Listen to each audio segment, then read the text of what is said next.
Salut! On va bien faire une vidéo sur la fibromyalgie, mais c'est la Marion du futur qui vous contacte avant. C'est une vidéo qui va être très longue, donc prenez-vous un petit truc à manger ou à boire, ou même un gros truc à manger ou à boire.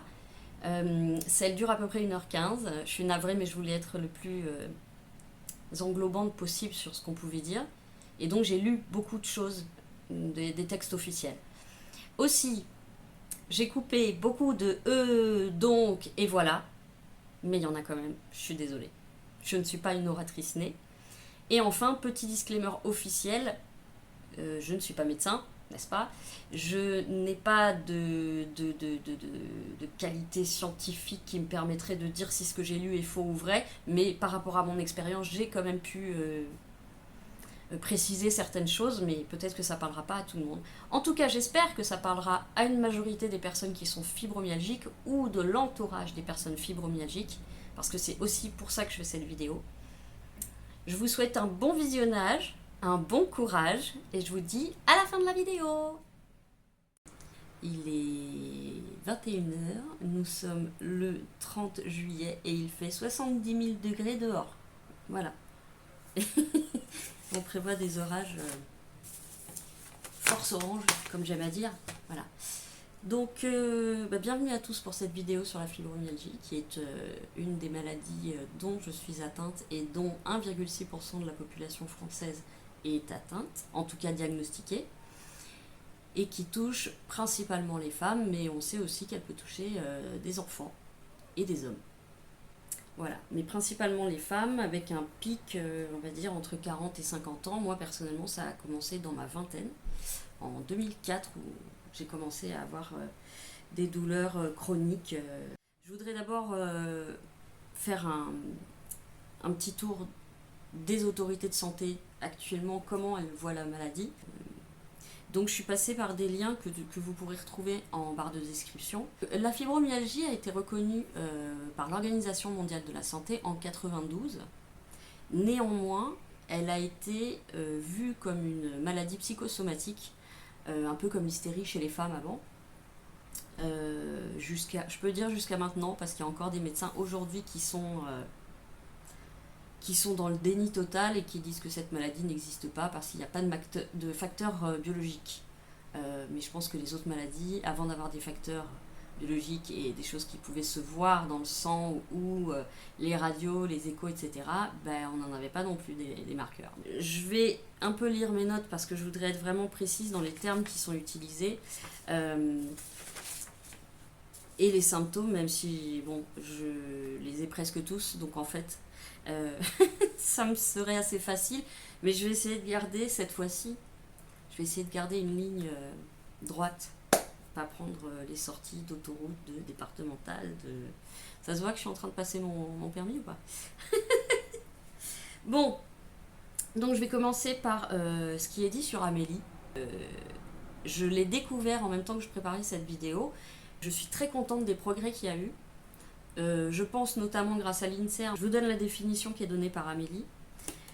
La fibromyalgie ou syndrome fibromyalgique est une affection chronique caractérisée par des douleurs diffuses permanentes, persistantes et une sensibilité à la pression souvent associée à une fatigue intense, des troubles du sommeil. Voilà, donc ils disent qu'un certain nombre de facteurs sont identifiés mais qu'ils varient d'une personne à l'autre, c'est vrai, même si quand même il y a un tronc commun. Elle est aussi appelée cette maladie le syndrome polyalgique idiopathique diffus. Une sensibilité mais vraiment extrême à la pression. Moi je sais que c'est épouvantable si on appuie sur un de mes muscles du tronc ou des cuisses, je saute au plafond. Mais juste une pression comme ça.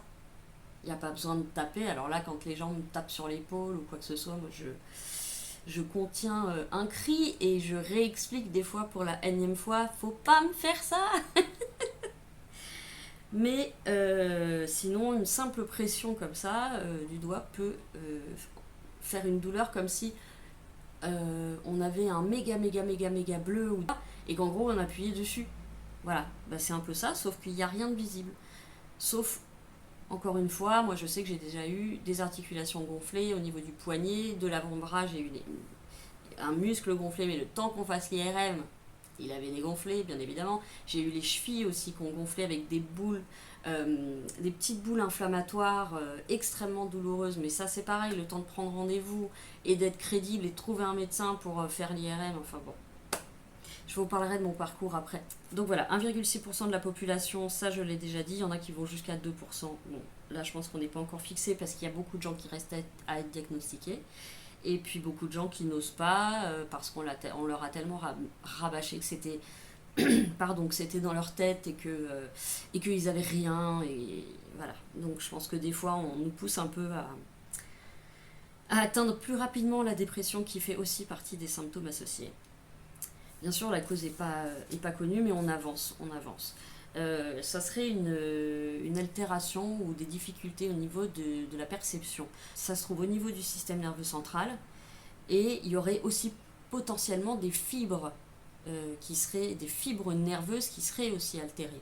Donc la perception et l'intensité des douleurs est complètement déréglée. Mais je tiens à dire que ça ne veut pas dire que c'est une perception, que parce que c'est une perception différente, nous n'avons pas mal.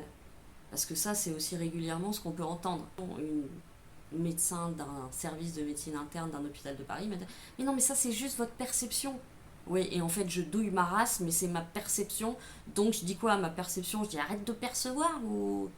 Voilà, le genre de truc débile qu'on peut entendre. Ou juste faites du sport alors qu'il y a une prise en charge qui doit être bien plus large. C'est une maladie qui est multifactorielle. Évidemment biologiques, mais aussi psychologiques et sociaux, parce que dans certaines recherches, on s'aperçoit qu'il y a des choses qui se regroupent ou des gens avec des mêmes profils psychologiques, des mêmes profils de niveau social, je ne sais pas dire, comment dire, mais voilà. Donc, toujours sur Amélie, les facteurs prédisposants, ce serait des antécédents de dépression, de vie difficile, sentiment d'isolement, difficulté d'adaptation aux événements douloureux. Les facteurs déclenchants seraient un traumatisme physique ou psychique comme un accident, une infection virale, un accouchement, une intervention chirurgicale, un surmenage, une rupture affective, le décès d'un proche. Et les facteurs d'entretien, alors ça, number one, c'est le stress, et je peux en parler parce que en ayant changé de vie, et pour l'instant, en ayant moins de stress, les douleurs diminuent. Donc le stress, l'anxiété, les inquiétudes, un déconditionnement musculaire. Donc en gros, perte de muscle, c'est ce qui m'est arrivé quand j'ai pris du poids et que je n'arrivais plus à bouger assez dynamiquement pour entretenir mes muscles. Bien sûr, ça a aggravé le tout de fondre musculairement et de prendre en cellules graisseuses. Les maladies qui sont souvent associées, donc des troubles anxieux graves, je suis dans l'anxiété généralisée permanente, des crises de panique. Moi, personnellement, c'est associé à de la tachycardie, avec des malaises, etc. Des troubles obsessionnels compulsifs, des épisodes dépressifs, des troubles de la personnalité. On va y venir, mais je suis également sur un potentiel diagnostic de borderline qui collerait absolument parfaitement. Mais c'est très compliqué d'avoir des diagnostics. Voilà. Le syndrome de l'intestin irritable, donc avec des ballonnements, difficulté à aller à la selle ou ce genre de choses. La fatigue chronique, alors elle est vraiment présente chez beaucoup de gens fibromyalgiques, énormément. Je crois que dans l'INSERM, ils donnent un chiffre de 4 sur 5. Mais moi, avant d'essayer de trouver toutes les solutions et d'avoir un traitement médical plutôt efficace, j'avais l'impression que le matin, je me réveillais encore plus fatiguée que le soir. Les douleurs du matin, c'est comme si on était un vieux robot tout rouillé, sauf que les robots, ils auraient pas mal, que nous, on a mal. Tout est embrouillé le matin, enfin, c'est une horreur. Le matin va quasiment jusqu'à midi, hein, vraiment. Le syndrome des jambes sans repos, alors moi, c'est les jambes sans repos et des muscles sans repos. J'ai des tressautements de muscles partout, d'un coup, et des fois ça fait voilà. Des crampes, les céphalées de tension ou des migraines. Et moi personnellement, mes migraines, elles sont concomitantes, ou elles arrivent pendant les périodes qui seraient ovulatoires et les périodes de règles. Et elles durent sur ces jours-là. Et ce sont des migraines extrêmement fortes avec nausées, etc., etc. Vraiment des migraines où on ne peut plus parler, quoi. Voilà. Il parle aussi d'un symptôme de dysfonctionnement de l'articulation temporomandibulaire, pardon. Donc c'est la mâchoire, maux de tête, de mâchoire et bruit dans l'articulation avec une limitation d'ouverture. Et un que j'ai aussi beaucoup retrouvé, que j'ai aussi malheureusement, c'est le syndrome de Guttro-Sjogren, j'arrive jamais à le dire, un syndrome de sécheresse. Voilà, donc moi je bois 15 litres d'eau par jour parce que j'ai la bouche comme si je venais de manger du sable en permanence. Voilà. Ça atteint aussi les yeux, aussi les muqueuses génitales. Ça peut aussi entraîner des petites mycoses, ce genre de choses, parce que si la muqueuse est plus faible, la protection l'est tout autant. S'étend à tout le corps, effectivement. Et que les points les plus sensibles se situent autour de la colonne vertébrale, au niveau, donc je vais vous les énumérer, la nuque, les épaules, l'interscapulaire, donc c'est entre les deux épaules, les omoplates, le bas du dos et les hanches. Et moi, ça va même jusqu'au haut des cuisses. Douleur maxillamale au réveil, avec des raideurs matinales. Et donc, qui peuvent malheureusement continuer dans la journée. Muscles durs et sensibles à la pression et avoir des spasmes. Les articulations semblent gonfler, là encore, il faut tomber au bon moment chez le médecin pour qu'il voit. Moi, je prenais des photos, mais on me répondait « mais ce sont des photos, ça peut être pris dans n'importe quel angle, etc. etc. » Ils disent aussi permanente mais fluctuante en intensité et dans le temps. C'est pour ça que des fois, on est obligé d'annuler des trucs au dernier moment, on n'avait pas prévu, on a une crise monumentale. On peut même pas baisser son pantalon pour aller aux chiottes tellement on a mal. Et aggravé par les efforts, le froid, l'humidité, les émotions, précisons-le quand même, les émotions négatives pour ma part, douleurs articulaires, musculaires, tendineuses ou neurologiques. Voilà. Donc ce qu'ils appellent neurologique, c'est les fourmillements, notamment dans les mains et les pieds, l'engourdissement, la brûlure et décharge électrique, calmé temporairement par des douches ou des bains chauds et le repos nocturne quand il est possible. Moi je sais qu'au départ, quand j'avais pas de traitement adapté, quand j'avais pas de traitement qui fonctionnait, j'étais obligée de faire des siestes.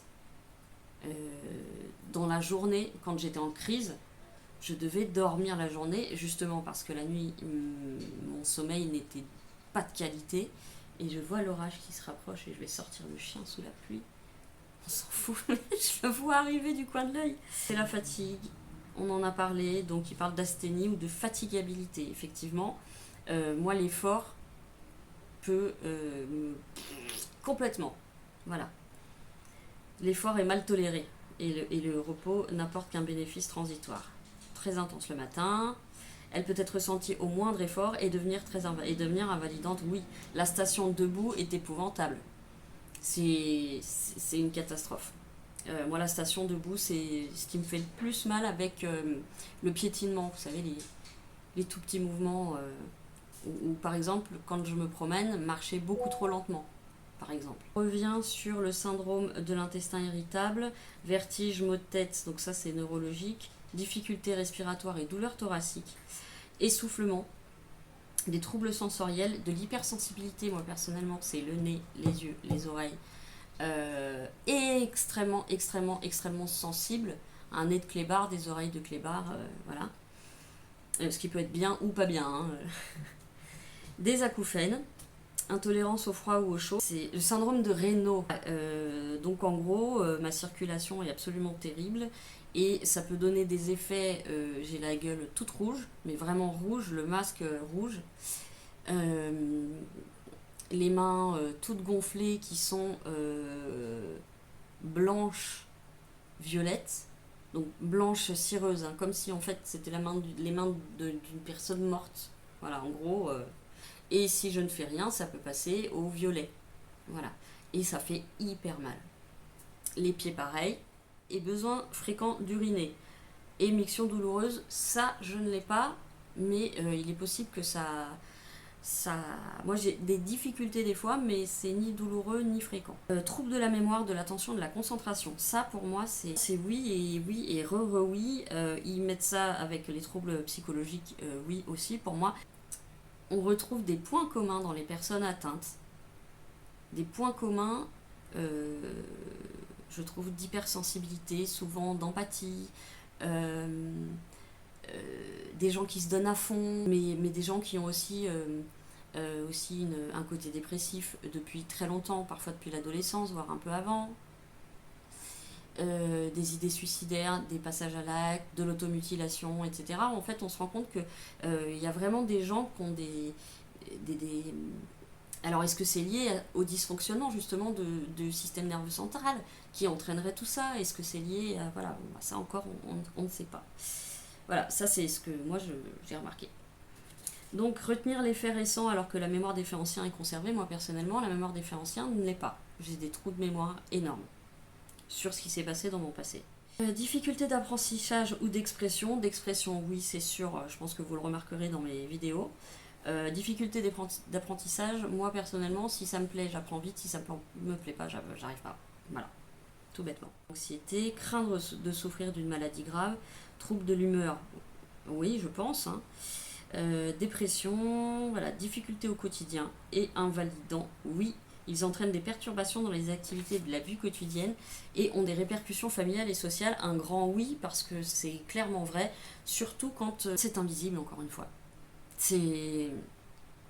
Si en plus on n'est pas du genre à tirer la gueule, etc., mais plutôt à essayer de rester jovial en toutes circonstances, mais les gens nous voient quand ça va, parce que quand ça va pas, en général, on reste à la maison. Et du coup, proches ou pas proches, hein, mais ils mettent complètement en doute. Ils n'arrivent pas, ils ne peuvent pas y croire. Donc, c'est chochotte, hypersensible dans le côté péjoratif du terme. Et puis arrête de te plaindre, et puis alors qu'on sait qu'on retient tout, et puis si on laisse échapper j'ai mal au dos, ou tiens j'ai un peu mal. Donc isolement et qualité de vie amoindrie et repli sur soi, difficulté à se maintenir dans l'emploi, c'est évident. D'autant que cette maladie étant tellement mal connue, mal reconnue, toujours et encore aujourd'hui, malgré ce qui est dit dans le compte rendu de l'INSERM, non, c'est vu comme la maladie des feignants, comme la maladie des gens qui veulent attirer l'intention sur eux, enfin des conneries comme d'habitude quoi. Au niveau du maintien de l'emploi, ce qui est difficile, c'est que par rapport à un handicap où il suffirait d'aménager un bureau avec un bon fauteuil, avec par exemple un tapis de souris ergonomique vraiment pour les gens qui ont des difficultés rhumatologiques et tout ça. Mais là, le problème, c'est que c'est pas que ça, l'emploi et la fibromyalgie, ou l'emploi et la fibromyalgie, etc. Parce que tous les troubles associés sont aussi invalidants et sont aussi handicapants. Mais comme pas reconnus par la MDPH, ou très peu, malheureusement, c'est des gens qui parfois se retrouvent sans emploi, sans aide financière, qui n'ont pas le droit à l'allocation adulte handicapé. Ce que je trouve complètement anormal. J'ai vu dans le rapport de l'INSERM, on va y venir, mais ils n'arrêtent pas de parler de faire du sport, faire du yoga, faire des activités, nanani nanana, mais quand? Avec quel argent? Moi je trouve que c'est bien beau de dire il faut une hygiène de vie meilleure sans stress, tatati tatata, mais ça a un coût ça. Et puis la vie, eh ben, il faut quand même payer ses factures, son loyer. Donc encore une fois, je pense que c'est écrit par des gens qui sont un peu loin de la réalité. Et dans tous les cas, un gouvernement qui s'en tamponne le coquillard. Pas que pour la fibromyalgie, je pense que c'est pour toutes les maladies à douleur chronique, sans marqueur. Malheureusement, c'est pas aussi avancé que ce que j'ai pu lire dans le rapport de l'INSERM, mais je vais y venir parce que je suis encore en train de partir. Oh, yuck. Oui, diagnostic de la fibromyalgie, il est très difficile à faire.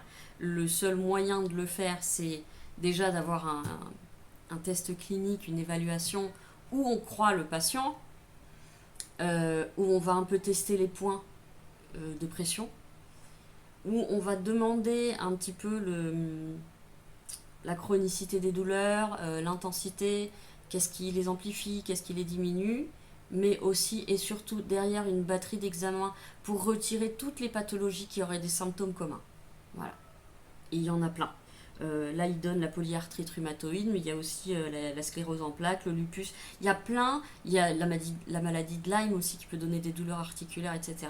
Tout ça, c'est simple. Si le médecin vous prend au sérieux, il vous fera une batterie d'examens de ce type-là. Sinon, comme d'autres, il vous dira juste allez voir un psy, mademoiselle. Voilà.